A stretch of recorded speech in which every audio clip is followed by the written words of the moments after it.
The old leather-bound deed felt heavy in my hands as I sat in my grandfather's study, still trying to process the news. "He left you the mountain property, Kate," the lawyer had said, his voice gentle but firm. "All 500 acres of it, including the cabin. I'm Catherine Chen, and until 3 weeks ago, I was just a geological survey specialist living a quiet life with my husband Michael in suburban Colorado. Now I was the owner of what my grandfather had always called his piece of heaven, a vast stretch of mountainous land that had been in our family for generations.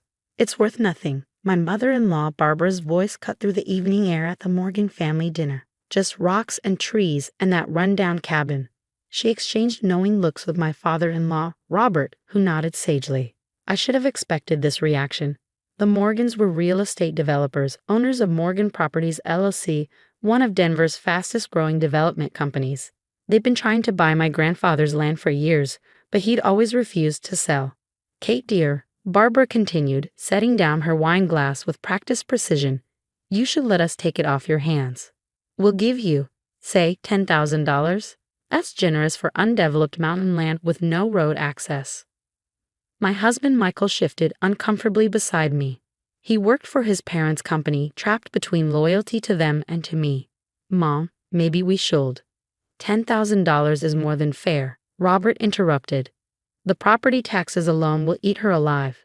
No utilities, no proper access road, just that old dirt track. It's a liability, not an asset." I took a slow sip of my water, remembering the countless summers I'd spent at that cabin with my grandfather. He'd been a geologist too, but he'd never worked in the field professionally. "Too many corporate interests," he'd always said. "Too many people who see the earth as something to exploit rather than understand." "Actually," I said carefully, "I think I'll hold onto it for now. Grandfather's cabin holds a lot of memories." Barbara's perfectly maintained smile heightened. "Sentimentality is expensive, dear. You really should let professionals handle this. The zoning alone is residential and agricultural," I finished for her. I checked. "But it could be rezoned." Robert leaned forward eagerly. "For the right project, the county might." I said no, thank you. My voice was quiet but firm. The tension around the dinner table could have been cut with a knife. Barbara's smile vanished entirely. "Well," she said coldly, "don't come crying to us when you're drowning in property taxes and maintenance costs." Later that night, as Michael and I drove home, he tried to play peacemaker. "They mean well, Kate. They just don't want to see you stuck with a worthless property." I stared out the window at the distant mountains silhouetted against the sunset. "It's not worthless to me, Michael, and I wish you'd stand up to them sometimes." He gripped the steering wheel tighter. "They're my parents, and they know real estate. Maybe they're right about—" "Stop the car." "What?" "Stop the car, Michael. I want to show you something." He pulled over to the side of the road, and I dug through my bag until I found what I was looking for, my grandfather's old journal. Under the dome light, I opened it to a page marked with a faded photograph. "Look at this," I said, pointing to a series of hand-drawn geological maps. Grandfather wasn't just hiking up there all those years. He was studying the land, mapping it. Michael squinted at the detailed drawings. "What am I looking at?" "Geological survey maps, very precise ones. Grandfather may not have worked as a professional geologist, but he knew what he was doing." I traced the contour lines with my finger. "These formations, these mineral deposits, there's something up there, Michael. Something valuable." "If there was anything valuable, someone would have found it by now," he said, but I could hear the uncertainty in his voice. "Not necessarily. The land's been in my family for 3 generations. Nobody's been allowed to survey it properly." I closed the journal carefully. "And your parents know that. Why else would they be so eager to buy worthless land?" The next morning, I called in sick to work and drove up to the cabin. The dirt track was rough, but my SUV handled it well. As I approached the familiar clearing, the old cabin came into view, its weathered logs still solid despite years of mountain winters. Inside, everything was exactly as I remembered. The stone fireplace, the hand-built furniture, the walls lined with geological specimens and maps. But I wasn't here for nostalgia. I went straight to my grandfather's study. It took hours of searching through his papers, but I finally found what I was looking for. A sealed envelope marked for Katie, when the time comes. Inside was a USB drive and a letter. My dearest Katie, it began. If you're reading this, then you've inherited the mountain property and the Morgans are probably already circling like vultures. They've been trying to buy this land for 20 years, ever since their initial geological survey hinted at what lies beneath. But they never found the main deposit. I did. My hands trembled as I read on. Grandfather had documented everything. Mineral deposits, core samples, test results. He'd known exactly what he had but had kept it quiet, waiting for the right moment, waiting for me. The real treasure isn't in the minerals, Katie, the letter concluded. It's in the knowledge of when to hold your cards and when to play them. The Morgans are counting on you feeling overwhelmed, isolated. Don't let them pressure you. The land has more value than they know, and more importantly, it has more value than what lies beneath it. Trust your instincts and remember what I taught you about reading the earth's secrets. I sat back in my grandfather's old chair, mind racing. First thing tomorrow, I would contact an independent geological survey company. But not just any company, I had someone specific in mind. My phone buzzed, another text from Barbara. Dear, we've drawn up the paperwork. $15,000 now, just to make things easy for you. Let's get this settled quickly. I didn't reply. Instead, I walked out onto the cabin's porch and watched the sunset paint the mountains in shades of gold and purple. Somewhere up there, beneath those rugged slopes, lay the truth my grandfather had protected for decades. But as I stood there, another truth began to form in my mind. This wasn't just about minerals or money. This was about legacy, about standing up to people who thought they could bully and manipulate others into submission. My grandfather hadn't just left me land, he'd left me a chance to prove myself. I took out my phone and made a call. Dr. Sarah Chen, this is Catherine Chen, George Chen's granddaughter. I need your help with a geological survey. Yes, it's about the mountain property, and we need to keep this completely confidential. As I drove back down the mountain that evening, I caught sight of a Morgan Properties LLC survey vehicle heading up another access road.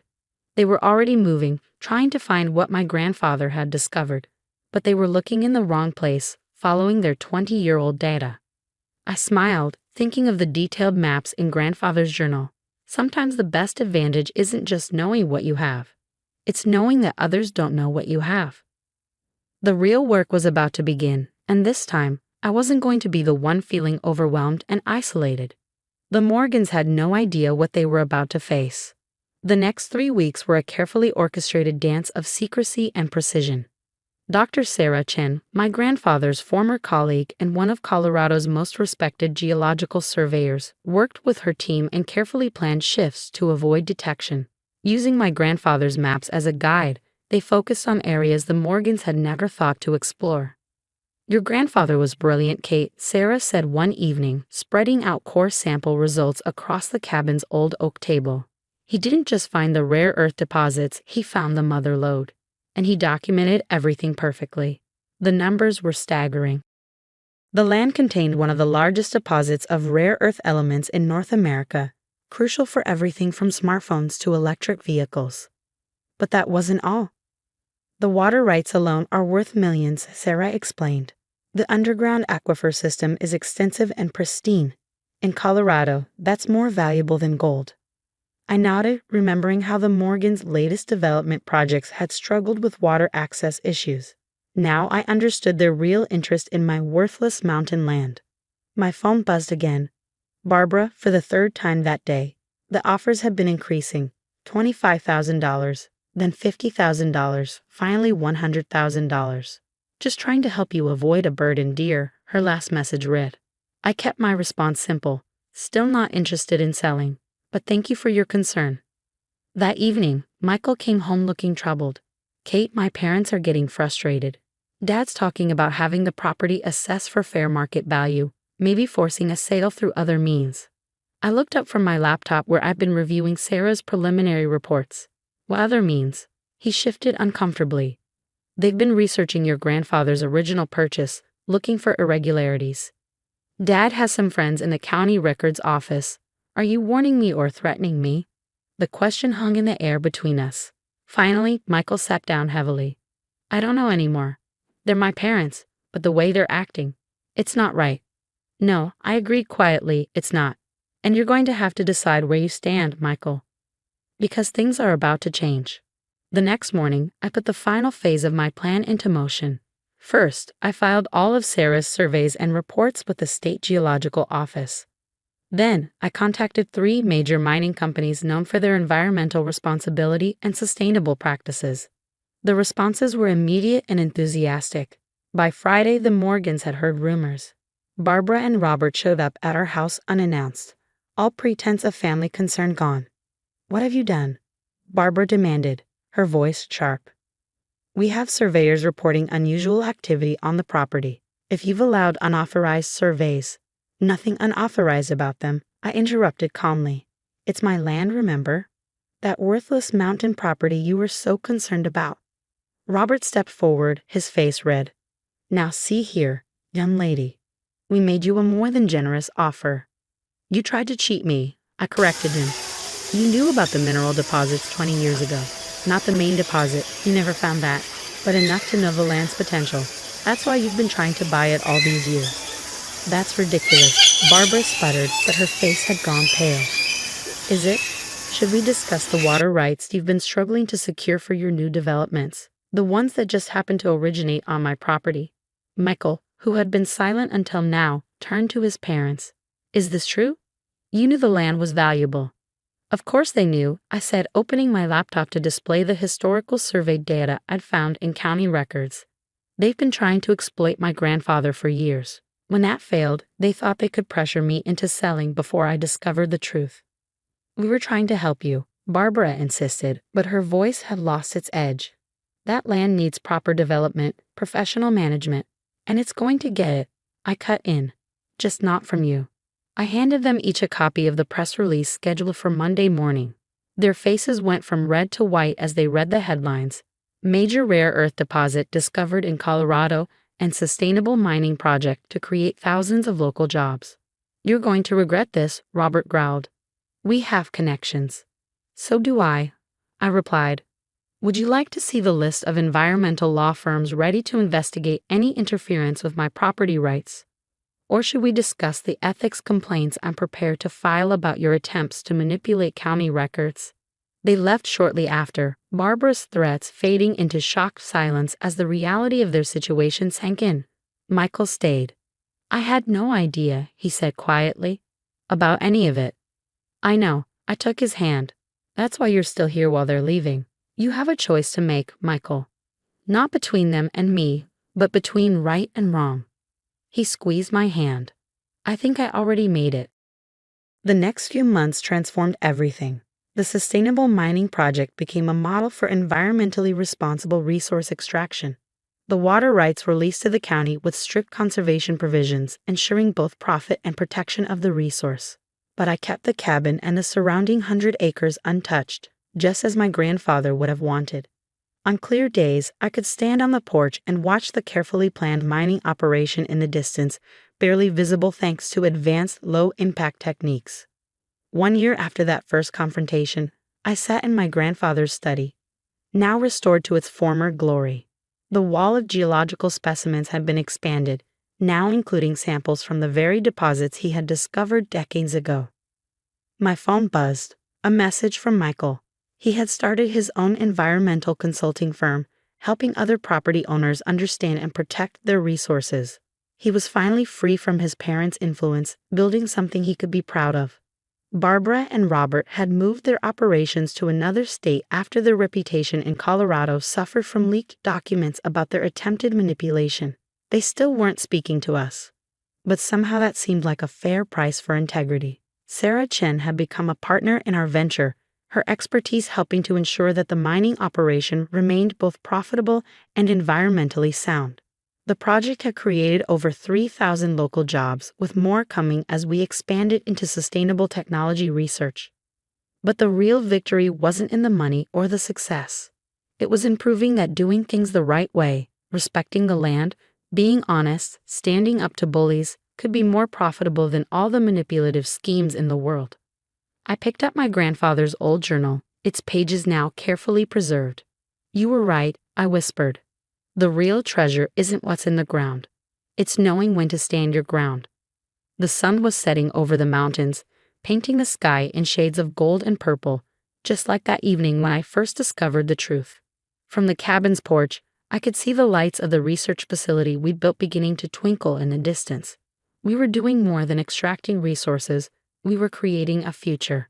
A future built on the foundation of one old man's wisdom and patience, waiting for the right moment, the right person, to reveal the truth. Not just about what lay beneath the mountain, but about the strength that lies within us when we refuse to be bullied or bought. The mountain had kept its secrets safe until the time was right. And now, those secrets were changing the world, one sustainable innovation at a time. As I watched the last light fade from the peaks, I thought about legacy, not just the physical inheritance of land and minerals, but the deeper legacy of integrity and patience my grandfather had left me.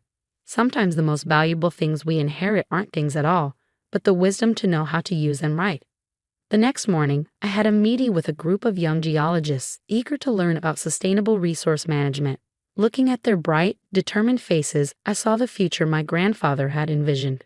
One where progress and preservation could work together, where standing up for what's right could change not just one person's life, but an entire industry. The real value, I told them, echoing my grandfather's words, isn't just in what you find. It's in how you use it to make the world better. And up on the mountain, in the quiet sanctuary of that old cabin, his legacy lived on, not just in the wealth beneath the ground, but in the wisdom of knowing that true value isn't always visible on the surface. Sometimes you have to dig deeper, stand stronger, and wait for the right moment to reveal the truth that was there all along.